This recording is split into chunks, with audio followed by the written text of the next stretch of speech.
Muy bien, aquí estamos con ustedes, amigos, iniciando esta nueva semana. Es lunes 7 de octubre del 2024. Nos pueden ver a través de X, @FM Mundo, esta transmisión en vivo y en directo. También en nuestro canal de YouTube, FM Mundo Live. Vamos a hablar sobre las nuevas autoridades que tiene la Asamblea Nacional y qué podrá hacer y qué puede pasar en los próximos meses. Queremos dar la bienvenida a Pedro Donoso, analista político, buen amigo de esta casa. Mi querido Pedro, bienvenido. Gracias por acompañarnos. ¿Cómo estás? Hola, Cristian. Gracias por la invitación. Atento a tus preguntas. ¿Cómo ves la situación del país que se va complicando con el tema eléctrico, del cual no tenemos salida lastimosamente a corto plazo, y este duro golpe a la industria ecuatoriana? Es increíble, digamos, ¿no? Esa era una reflexión que hacía hace algunos días.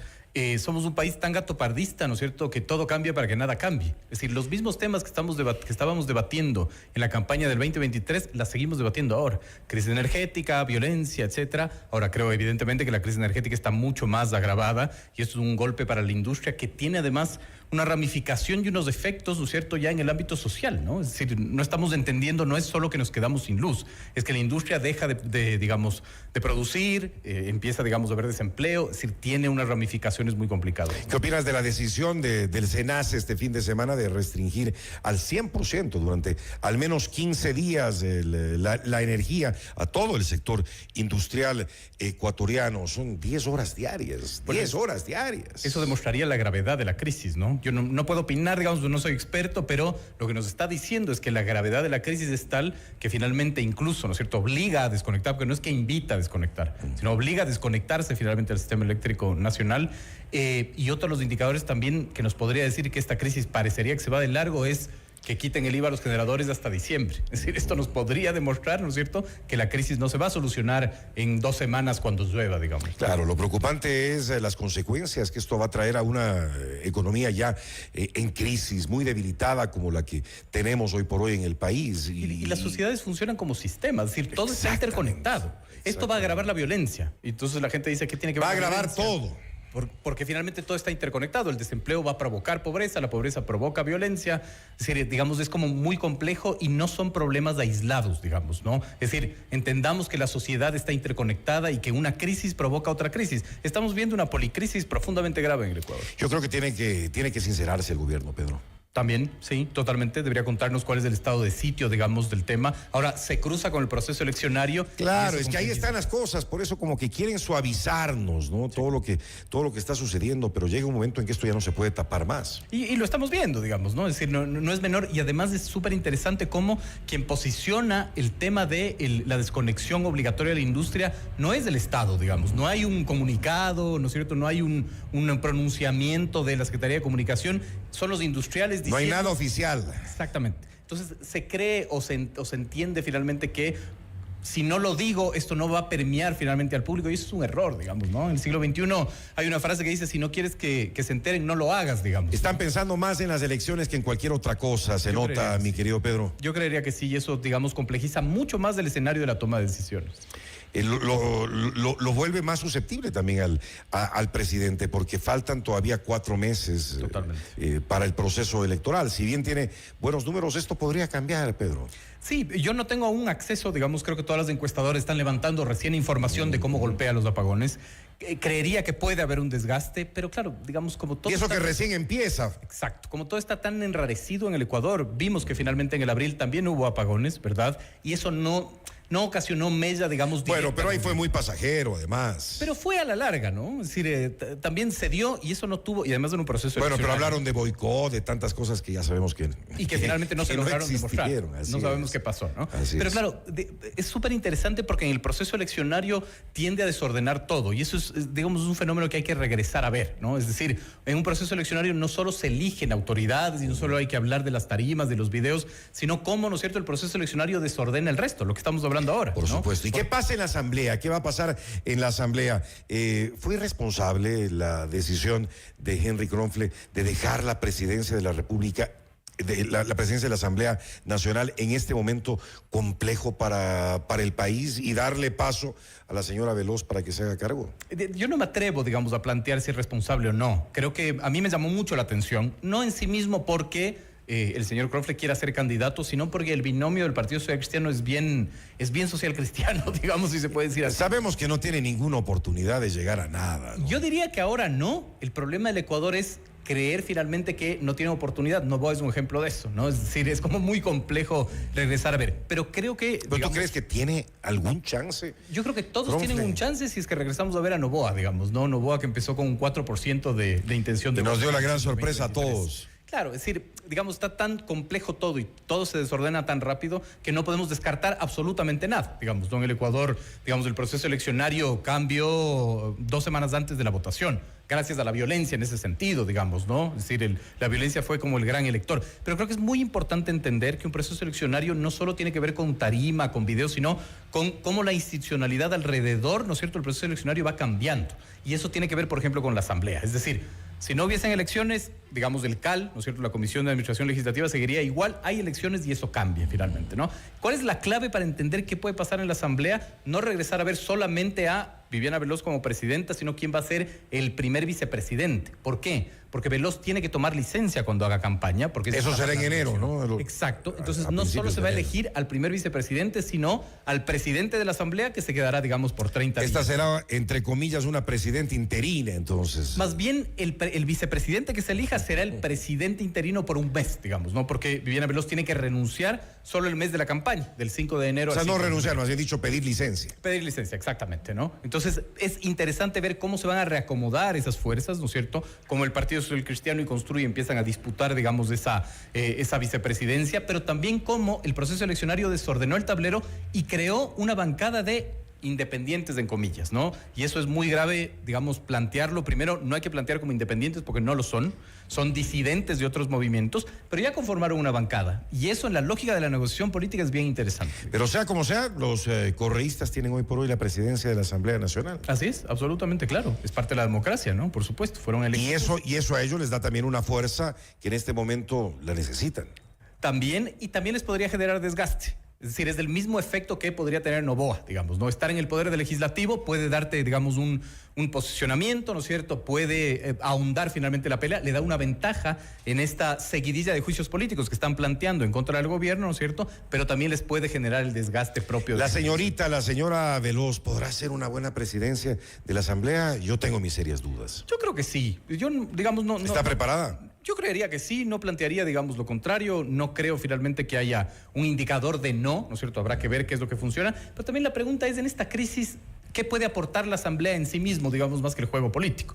Es decir, puede aprobar todas las leyes que quieras, pero las crisis más tienen que ver con la política pública desde la ejecución que desde la creación, digamos, ¿no? O sea, no pueden aprobar una ley menos apagones en donde se acabe la crisis energética. No pasa por ahí. Sí, ya vimos lo que eso significa, ¿no? Por supuesto. Por más promoción y publicidad que le hayan dado, y se puede convertir en un boomerang. Incluso. Absolutamente, que es la gestión, digamos, del ejercicio del poder. Ahora, de todas maneras, sí le da una ventaja al correísmo para enfrentar el nuevo proceso eleccionario. Por supuesto. Puede, digamos, ordenar también los procesos de fiscalización, también dar golpes, digamos, a Noboa, pero Noboa puede utilizar eso a su favor para victimizarse, digamos, en ese sentido, como creo que le están haciendo con el juicio a Mónica Palencia, ¿no? Le quedan pocos meses a esta asamblea. ¿En qué se deberían centrar? ¿Cuáles deberían ser las prioridades de esta Asamblea Nacional?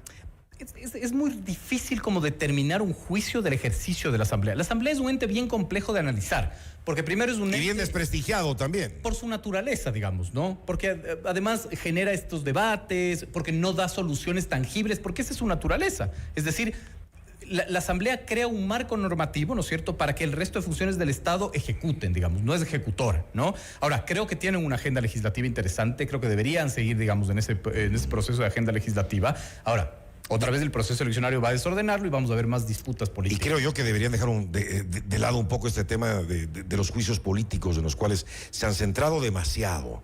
No sé si por sus intereses. Digamos, pero es proceso de fiscalización. Es decir, digamos, si un ministro no funciona, tiene que irse. Por ejemplo, ¿el ministro de Energía está funcionando? Yo creo que no. Entonces, o sea, debe haber un proceso de fiscalización. Comenzando que no sabe mucho del tema, ¿no? Entonces, y digamos, no es un tema personal, pero lo que quiero decir es, ¿no es cierto? La fiscalización es muy importante y tiene que ver con si una autoridad no está funcionando. Siempre y cuando no se dedique solo a eso. Sí, y el problema es que sí, el proceso eleccionario lo va a desordenar y va a ensuciar, digamos, ¿no? Es decir, no, en verdad no hay un proceso eleccionario fiscalizador real, sino tiene que ver con las elecciones. A los correístas, ¿qué es lo que más les interesa hoy por hoy, teniendo la presidencia de la Asamblea Nacional? ¿Hacia dónde apunta su agenda? Yo creo que todos están regresando a ver al proceso eleccionario, ¿no? Y eso también complejiza el tema. Creo que evidentemente van a utilizar, esto es todo hipótesis, ¿no? Van a utilizar, digamos, el ejercicio legislativo para, ¿no es cierto?, golpear a Noboa. El punto es si es que siguen, digamos, en esas rencillas y repitiendo los errores del proceso eleccionario del 2023, o se dan cuenta que pueden, digamos, de una u otra manera cambiar y empezar a ser más útiles en ese sentido, ¿no? Es decir, hay este gran mito en la población, por eso finalmente la Revolución Ciudadana nos llega a gobernar este país, de un temor, digamos, ¿no? La pregunta es, ¿por qué sucede eso? Es decir, necesita mucha investigación social para saber qué es lo que pasa. Ahora, creo que su ejercicio en el legislativo tiene que ser más útil que, digamos, confrontativo, diría yo. ¿Cómo están las fuerzas políticas en la Asamblea actualmente, Pedro? Pero es interesante porque hay 6 bloques ahora, ¿no es cierto? Con este emergimiento de estos nuevos asambleístas, no nuevos, sino estos asambleístas, otra vez, independientes, o sea, disidentes, cambia el tablero político. Mucho, ¿no? Camisetazo también ha habido. Exactamente, el camisetazo provocó finalmente que haya una bancada de 15 legisladores, que no es menor. Imagínate. Y esos ya están 15. conformados, claro, ya están conformados, y para el gobierno ese es un nuevo frente de negociación. Porque aquí, digamos, la disputa es, mientras más frentes hay, mientras más bancadas hay, el gobierno tiene que negociar más, ¿no? Entonces, claro, no solo le resta finalmente al gobierno la gobernabilidad en el ámbito del ejercicio de las políticas públicas, sino la gobernabilidad política en el legislativo. Cómo salva a sus ministros, cómo aprueba sus leyes, etcétera, etcétera, ¿no? La posición del presidente con la Asamblea. El ministro de Gobierno decía en una entrevista el día viernes que está dispuesto a conversar con todos los grupos políticos. ¿Está bien eso? Y les toca, por supuesto, eso es lo que tienen que hacer. Ahora, el punto es, ya les toca finalmente negociar, ¿no es cierto?, ¿otro acuerdo? Varias bancadas. Creería que sí, y es bastante sano, digamos, ¿no? Es decir, hay que recalcar que los acuerdos en democracia tienen que darse porque la gobernabilidad tiene que ver con cómo administramos nosotros los conflictos. Está bien que haya el conflicto, tenemos que encontrar las salidas y las válvulas de escape, digamos, ¿no? El día de mañana está previsto, y tú lo mencionabas al iniciar la entrevista, algo clave, que las bancadas legislativas designen a la primera vicepresidencia de la Asamblea Nacional. ¿Qué perfiles podrían estar ahí? Y tomando en cuenta lo que mencionabas, de que quien sea designado se hará cargo de la Asamblea Nacional mientras está de licencia la actual presidenta Veloz. Ahora, más que perfiles, digamos, ¿quiénes están ya encaminados? Porque ¿Quiénes pueden ser? ¿Quiénes pueden ser? Ya está como encaminado, digamos, ¿no? Hay como el Partido Social Cristiano que está planteando al asambleísta Vera y Construye, que me parece que está planteando al asambleísta Bedón. Sin embargo, yo creo que hay una tercera vía, que es de esta bancada de disidentes que están queriendo, digamos, también plantear su postura para poder establecer una vicepresidencia, ¿no? Yo creo que a Noboa, quizás si tiene una estrategia un poco más clara, le convendría mucho más irse por esa tercera vía, ¿no es cierto?, por la vía de los disidentes, más que entregarle una vicepresidencia al Partido Social Cristiano, o peor a Construye, con quien tiene, digamos, una tensión bastante evidente, ¿no? Como más o menos se presentan las cosas, ¿qué pasará en las elecciones de febrero con la Asamblea Nacional? Imposible determinar igual, ¿no? Es decir, nosotros vimos en el proceso eleccionario que Construye tuvo un bloque de más de 20 asambleístas debido a una tragedia, ¿no? Es decir, es como muy complejo determinar. Si es que las elecciones fueran hoy, ¿no es cierto?, de acuerdo a, me parece que es informe confidencial, la última encuesta que revisé, Cedatos, el 38% no va a votar por nadie, digamos, en ese sentido, y después le seguía ADN y después la Revolución Ciudadana. Si es que la segunda vuelta es Revolución Ciudadana, ADN, ¿no es cierto?, podríamos nosotros evidenciar que haya como una asamblea bastante polarizada entre esos dos bloques, digamos, ¿no? Y que parece que por ahí podrían ir las cosas. Veamos, como todo cambia en este país por minutos, entonces no podemos tener certeza. El mismo ministro de Gobierno decía hace pocos días de que podría ganarse en una sola vuelta. Yo le veo imposible. Digamos, los números dicen otra cosa, eso es evidente, ojalá nos dame a hablarnos. Eso es evidente, Ojalá, ¿no es cierto? ojalá. Pero todo puede cambiar, digamos, muy anticipado. En el Ecuador siempre es muy temprano anticipar cualquier cosa. Aunque falte poco tiempo. Aunque falte poco tiempo. ¿Cómo ves la gobernabilidad de Daniel Noboa hasta las elecciones de febrero y en lo que le queda en este periodo? Yo creo que él va a ser sujeto finalmente de todos los ataques, evidentemente. El proceso eleccionario sí es una válvula de escape para alivianar las tensiones, por ejemplo, en las calles, ¿no? Es decir, de los movimientos sociales, si ya están en campaña, por ejemplo, Pachacuti, con la CONAI, etcétera, ya optan por hacer más campaña en tarima que en calles, ¿no? Entonces, eso le puede permitir y le ayuda a bajar, digamos, el nivel de confrontación o quizás violencia en las calles. Sin embargo, va a ser evidentemente el gran sujeto de los golpes de todos los grupos políticos, ¿no? Serán unos meses complicados, difíciles sí, para el país. Seguro que sí, finalmente, ¿no? Es decir, no solo por la policrisis que estamos viendo ahora, sino por, evidentemente, el proceso eleccionario desordena todo. Ahora, también hay que regresar a ver las otras funciones del Estado y cómo el hecho de que el presidente candidato esté en la papeleta hace que el resto de funciones del Estado se muevan. La Procuraduría cómo resuelve las consultas, el Tribunal Contencioso Electoral. Es muy interesante ver. Si Noboa tiene más chances de llegar a la segunda vuelta, la institucionalidad podría funcionar a su favor. Si es que no, ¿quién, digamos, plantea cómo funciona la institucionalidad? Esa es la gran pregunta. ¿Quién se quedará a cargo de la presidencia mientras toma la licencia, que en este caso es obligatoria para el presidente Noboa? Eso es también un enigma, digamos, ¿no? Y si estamos viendo cómo se está configurando todo, lo más probable es que no sea Verónica Abad. Coincido. Gracias por haber estado con nosotros en esta mañana aquí en el programa. Pedro Donoso, analista político. Una buena semana, mi querido Pedro. Igual ustedes, gracias por la invitación. Buenos días.